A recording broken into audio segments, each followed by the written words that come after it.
ગયા વિડીયોમાં આપણે 2 ડિજિટના સરવાળો જોયેલું. આજે આપણે 3 ડિજિટમાં સરવાળો જોઈશું.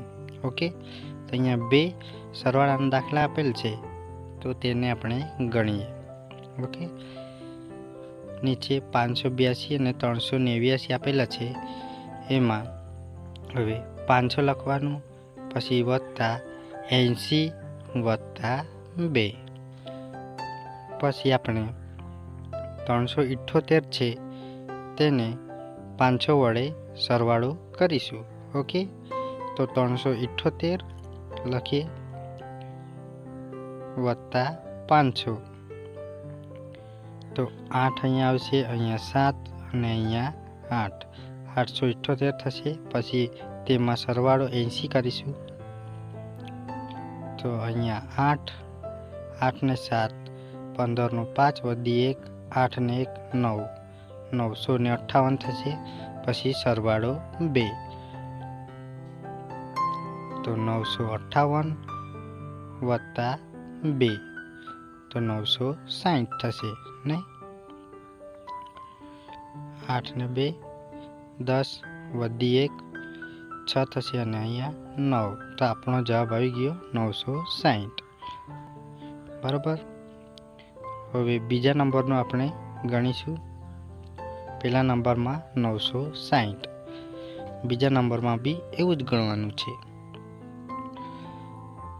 તો 448 વત્તા 300 કરીશું, પછી 80, પછી 9. બરાબર. તો અહીંયા લખીએ 483 વત્તા 300, તો અહીંયા 3 આવશે, અહીંયા 8, અહીંયા 7. પછી જવાબ આવ્યો તેમાં 80 ઉમેરીશું, તો અહીંયા 3 આવશે, 8 ને 8 16 વધી 1, 7 ને 1 8, તો 863.